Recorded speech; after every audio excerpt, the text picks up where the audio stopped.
Shalom Bapak Ibu yang dikasihi Tuhan.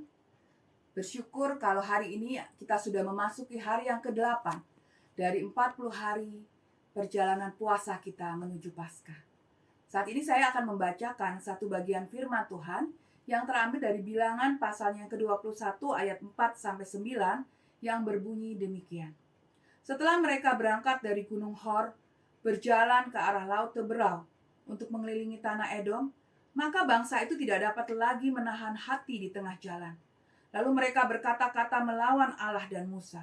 "Mengapa kamu memimpin kami keluar dari Mesir, supaya kami mati di padang gurun ini? Sebab di sini tidak ada roti dan tidak ada air, dan akan makanan hambar ini kami telah muak." Lalu Tuhan menyuruh ular-ular tedung ke antara bangsa itu yang memagut mereka sehingga banyak dari orang Israel yang mati. Kemudian datanglah bangsa itu mendapatkan Musa dan berkata, "Kami telah berdosa sebab kami berkata-kata melawan Tuhan dan engkau. Berdoalah kepada Tuhan supaya dijauhkannya ular-ular ini daripada kami." Lalu Musa berdoa untuk bangsa itu. Maka berfirmanlah Tuhan kepada Musa, "Buatlah ular tedung dan taruhlah itu pada sebuah tiang. Maka setiap orang yang terpagut, jika ia melihatnya akan tetap hidup." Lalu Musa membuat ular tembaga dan menaruhnya pada sebuah tiang. Maka jika seseorang dipagut ular dan dia memandang kepada ular tembaga itu, tetaplah ia hidup. Saya akan bacakan satu bagian firman Tuhan kembali dari Yohanes 3 ayat 14-16. "Dan sama seperti Musa meninggikan ular di padang gurun, demikian juga Anak Manusia harus ditinggikan, supaya setiap orang yang percaya kepadanya beroleh hidup yang kekal. Karena begitu besar kasih Allah akan dunia ini, sehingga ia telah mengaruniakan anaknya yang tunggal, supaya setiap orang yang percaya kepadanya tidak binasa, melainkan beroleh hidup yang kekal."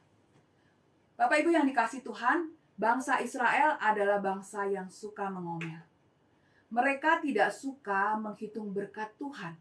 Akibatnya mereka tidak terlatih untuk mengucap syukur. Satu kali saat mereka keluar dari Mesir, mereka dibawa oleh Tuhan mengelilingi tanah Edom. Di sana mereka mulai mengomel lagi karena mereka tidak suka dengan jalan yang Tuhan sudah sediakan. Mereka kembali melawan Tuhan. Mereka berkata kepada Musa, "Untuk apa Musa membawa mereka melewati padang gurun ini yang tidak ada roti dan airnya?" Mereka juga sudah muak dengan makanan yang Tuhan sediakan dengan ajaib bagi mereka, yaitu mana sorgawi yang menurut mereka hambar rasanya. Lalu apa respon Tuhan terhadap omelan yang tidak tahu berterima kasih ini? Tuhan lalu mengirim kawanan ular tedung yang ganas dan beracun untuk menggigit bangsa Israel sehingga banyak di antara mereka yang mati. Bangsa Israel lalu menyadari akan dosa-dosa mereka dan meminta kepada Musa untuk berdoa kepada Tuhan agar ular tedung itu dijauhkan dari tengah-tengah mereka. Lalu apa respon Tuhan terhadap doa Musa? Apakah Tuhan lalu menjauhkan ular-ular beracun itu dari tengah-tengah orang Israel? Ternyata tidak. Tuhan tetap membiarkan ular-ular beracun itu ada di tengah-tengah bangsa Israel. Bahkan ular-ular beracun itu tetap menggigit orang-orang Israel. Saudara-saudaraku yang dikasihi Tuhan, jangan berburuk sangka dulu kepada Tuhan. Karena ternyata Tuhan menyediakan obat penawar gigitan ular beracun tersebut. Caranya ialah Tuhan kemudian menyuruh Musa untuk membuat sebuah ular tembaga yang lalu ditaruh di atas sebuah tiang. Setiap orang yang digigit oleh ular tembaga, oleh ular beracun itu tidak akan mati jika ia memandang ular tembaga tersebut. Ajaib bukan? Ular tembaga di atas tiang ini kemudian dijadikan lambang dunia kedokteran modern. Namun apa makna sebenarnya dari ular tembaga tersebut? Saudara-saudaraku, masih ingatkah dengan cerita tentang Nikodemus yang datang kepada Tuhan Yesus pada waktu malam? Pada saat bertemu dengan Nikodemus, Tuhan Yesus juga bercerita tentang ular tembaga.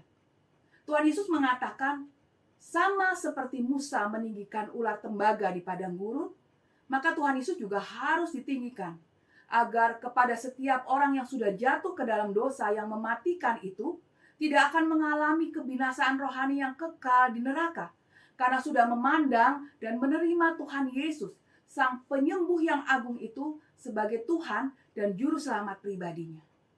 Tuhan Yesus adalah ular tembaga yang sejati itu. Dia adalah Sang Penyembuh yang agung dan Juru Selamat yang sejati. Apapun persoalan hidup Anda, arahkanlah pandangan dan hatimu kepada Tuhan Yesus. Maka hidupmu akan diubah dan diperbaharui kembali dengan ajaib oleh Tuhan Yesus.